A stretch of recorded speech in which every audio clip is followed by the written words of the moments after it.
The text came in at 9:47 on a Tuesday morning.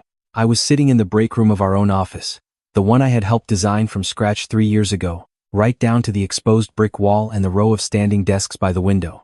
My coffee was still hot, my laptop was open. I had just finished pushing the last patch before our biggest deadline in company history. The text was from my co-founder, my best friend since college, the guy whose couch I slept on for 4 months while we built the first version of our platform from nothing. "We need to talk. Come up to the conference room." Alone? I remember thinking it was about the acquisition offer. We had been in talks with a major logistics firm for 6 weeks by then, a deal that would value our company at just over $18 million. Everything was close. The term sheet was sitting on our attorney's desk. We were days away from the most important signatures either of us had ever put on paper. I took my coffee, rode the elevator to the 4th floor, walked into the glass-walled conference room we used to call the fishbowl because everyone in the open office could see inside. He was already there, standing at the head of the table. Not sitting, standing. And next to him was a man I didn't recognize, in a charcoal suit, with a leather portfolio open in front of him. My co-founder didn't offer me a seat. He didn't ask about the patch I'd just pushed. He looked at me the way someone looks at a problem they've already solved. "We're restructuring the cap table before the deal closes," he said. "Your equity is being reclassified.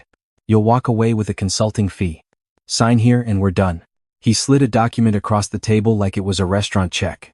19 pages. My name on the bottom line, next to a figure that was less than 4% of what my stake was worth. I looked at him for a long moment. Then I looked at the man in the charcoal suit, who kept his eyes carefully on the portfolio. Then I looked back at my co-founder, the guy I had known for 11 years, the guy who called me at 2 in the morning when his father was in the hospital, the guy who once drove 6 hours in a snowstorm to help me move apartments because I couldn't afford movers. I picked up the document. I read the first page slowly. Then I set it back down. "I'll need the weekend," I said. He shook his head. "The deal closes in 72 hours. We need this done today." I nodded once, calmly, and said, "Then I'll have an answer for you by end of business." I walked back to the elevator, wrote it down, collected my laptop and my jacket from the break room, texted our office manager that I'd be working remote for the rest of the week.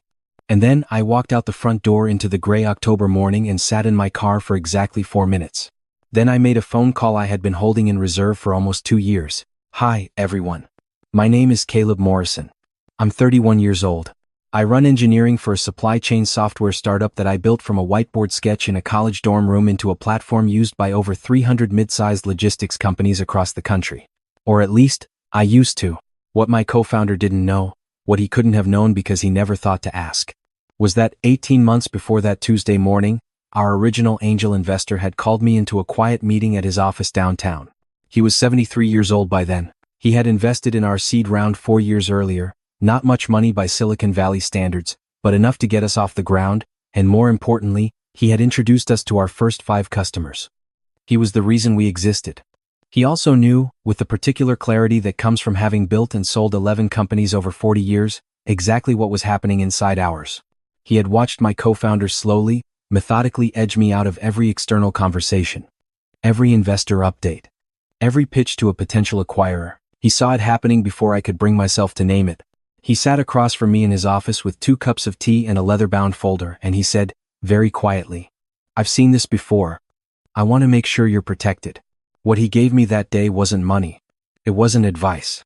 It was a secondary shareholder agreement, independently notarized, tied to a clause buried in our original incorporation documents that he had insisted on, including back at the very beginning, when neither of us had any reason to take it seriously. The clause was simple. If any founding shareholder attempted to unilaterally reclassify the equity of another founding shareholder without a unanimous board vote, the action was void. And any acquisition executed under those conditions could be blocked by the affected party for up to 72 hours pending independent legal review. He handed me the folder. He looked at me with those steady eyes and said, "Keep this somewhere safe. I hope you never need it. But if you do, call David." He slid a business card across the desk. "He's been my attorney for 30 years. He'll know what to do." I thanked him. I drove home. I put the folder in a fireproof box in my closet behind a stack of old textbooks, and I tried very hard not to think about what it meant that he'd felt the need to give it to me. He passed away 8 months later. Quietly, at home with his family around him. I went to the service. I stood in the back row and I thought about all the things he had taught me just by being in the room. He never asked for anything in return for that folder. He just wanted to make sure the thing we built together, all of us, had a fair ending. I sat in my car that Tuesday morning and I called David. He answered on the second ring.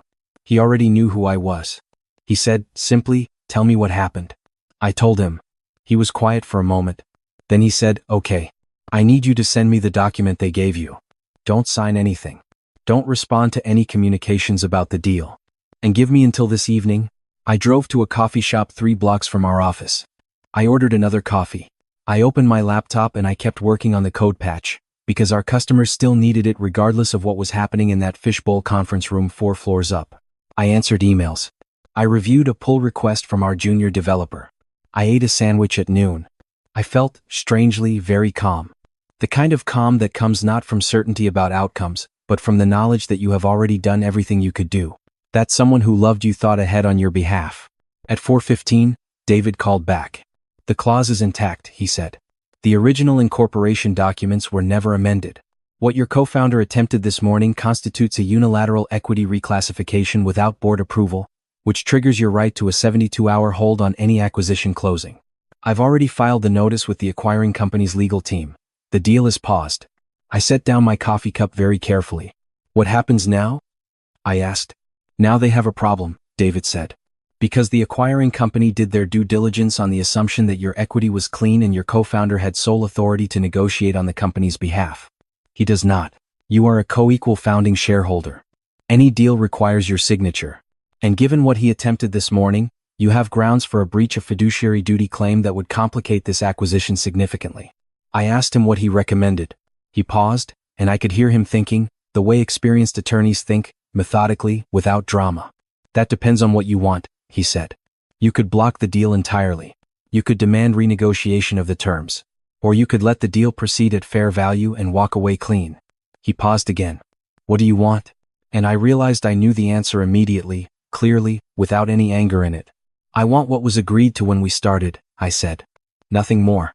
And I want the acquiring company to know exactly what happened." "I'll make some calls," David said. What happened over the next 48 hours, I watched mostly from a distance. I didn't go back to the office. I worked from the coffee shop, then from my apartment, then from the coffee shop again. I kept my phone on and answered every call from David immediately. I did not answer any calls from my co-founder. He called 6 times on Tuesday, 8 times on Wednesday.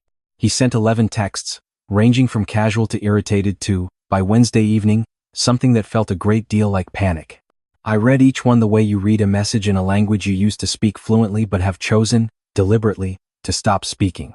At 2 in the afternoon on Wednesday, the acquiring company's lead counsel contacted David directly. They had reviewed the original incorporation documents. They had confirmed the clause. They had also, apparently, uncovered during this secondary review, a series of communications in which my co-founder had represented himself to their team as the sole decision-making authority of the company, without disclosing my equity stake, for the past 4 months of negotiations. That, David explained to me, was a material misrepresentation. It put the entire deal in jeopardy in a way that had nothing to do with my clause and everything to do with a problem my co-founder had created entirely by himself. The acquiring company's team requested an emergency call with both founders. My co-founder finally stopped calling me and sent a single text at 9:30 Wednesday night. It said, "We need to fix this together. Call me." I put my phone face down on the kitchen counter and made dinner. The call was Thursday morning at 10, which was almost exactly 72 hours after I had walked into that conference room. David was on the line with me. My co-founder was on with his own attorney. The acquiring company had 3 people on their end. It was not a warm call. The acquiring company's counsel outlined the situation with the careful precision of someone who was very unhappy but very professional. There had been a misrepresentation. The deal as structured was not executable. They were, however, still interested in the acquisition, because our platform's technology and customer base were the reason they'd been at the table in the first place, and those hadn't changed. But the terms would need to be renegotiated from a corrected foundation, a foundation that included both founding shareholders. My co-founder's attorney tried twice to introduce the reclassification document. Both times, David noted quietly that the document had been executed without board approval and was therefore void, and both times, the acquiring company's counsel agreed. By noon, the framework for a renegotiated deal was on the table. My original equity stake, restored. The acquisition price, unchanged at $18 million. My co-founder's share, adjusted downward to account for a portion of his legal costs and the misrepresentation, as per the terms of a settlement that David had drafted that morning while I was eating breakfast. My co-founder asked for a recess. His attorney put the call on hold. When they came back, he accepted. I signed the actual deal paperwork 2 weeks later. My hand was steady. Outside the attorney's office windows. The city was doing what cities do, carrying on with the ordinary business of being alive. The weeks after a thing like that are strange. People assume there would be triumph, some kind of loud, satisfying crash of a feeling. What I remember instead is a quality of quiet that I hadn't felt in a long time. I moved my things out of the shared office space into a smaller place I'd rented for my next project. I set up a single desk by a window that faced a row of oak trees. I made coffee the way I liked it, which was strong and without ceremony. My co-founder reached out once, about 3 weeks after everything was finalized. A long message, carefully worded, the kind of message you can tell someone drafted and redrafted several times. He said he had made decisions out of fear. That he had convinced himself the deal would fall apart if the acquiring company knew the equity was split equally, that he'd be diluted, that everything he'd worked for would dissolve. He said he was sorry, and that he hoped I understood, even if I didn't forgive him. I read it once. I didn't respond that day. I went for a run instead, a long one, through the park near my apartment where the oak trees were just starting to turn. I thought about the first time he and I had pitched a room full of people who looked at us like we were wasting their time. I thought about the nights we'd both slept on air mattresses in the original office because neither of us wanted to be the first one to leave. I thought about 11 years of a friendship that had been real, and then gradually, quietly, had become something else as the stakes got higher and the fear got louder. I wrote back the next morning. 2 sentences. I told him I understood. I told him I hoped he figured out what he was actually afraid of, because the money had never been the real thing we built. I didn't hear from him again. What I want to tell you, if you're still with me, is that the best thing our original investor ever did was not the clause. It wasn't the introduction to David, or the protection he quietly built into our founding documents. The best thing he did was that he sat across from me with 2 cups of tea and he said, without judgment, without fanfare, "I've seen this before."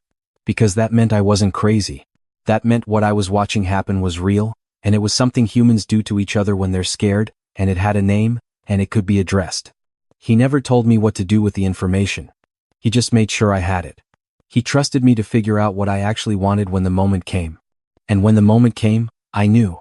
I didn't want revenge. I didn't want my co-founder destroyed. I wanted the thing we had promised each other at the beginning, that if we built something real, we'd both be treated like we built it. That's what the clause gave me. Not money, not victory. Just the ability to hold someone to their word. I used part of my acquisition payout to set up a small fund. Nothing complicated, nothing named after me. It covers technical mentorship and initial legal costs for first-generation founders who are building their first companies, the kind of people who don't have a family friend who's a venture capitalist, who don't know to ask about incorporation clauses, who are exactly where I was 11 years ago. David helped me structure it. He said it was the kind of thing our original investor would have liked. I think he was right. The oak trees outside my window are fully orange now. My new project is 6 months old and already has its first paying customer. I wake up early, before the city gets loud, and I sit at my desk with my coffee, and I think about how strangely light a thing can feel when you carry it without resentment. Someone asked me recently whether I missed the company. The platform, the team, the whole structure of a thing I'd spent 3 years building. I thought about it honestly. I told them I missed the version of it that existed before we started being afraid. But the thing I built, the actual code, the actual logic, the actual problem we set out to solve, that still exists. Acquiring company is running it now for hundreds of logistics operators who depend on it every day. The work didn't disappear just because the ownership changed hands. And every once in a while, a founder in their mid-20s will come in for a mentorship session with slightly hollow eyes and that particular tension in the jaw that means something is wrong and they don't have the language for it yet. I pour them a cup of coffee. I sit across from them at my small desk by the window. And I say, very quietly, "I've seen this before. Tell me what's happening." Because someone did that for me once. And it turned out to be worth more than $18 million. It turned out to be worth knowing who I was when the pressure came down and the easy door was right there and I had every reason to walk through it. I didn't walk through it, not because I'm particularly brave or particularly smart, but because someone trusted me with a folder and a name and 2 cups of tea and gave me the space to remember what I actually cared about. Some things get built in boardrooms. Some things get built in quiet. The quiet ones last longer. And if you're patient, and if you're honest about what you want, And if you're lucky enough to have someone in your corner who thought ahead on your behalf, you find out that the version of yourself that comes out the other side of a thing like this is not smaller, not broken, not bitter, just clear. And that kind of clarity, once you have it, nobody can reclassify it or restructure it or slide it through a mail slot and ask you to sign it away. It's just yours.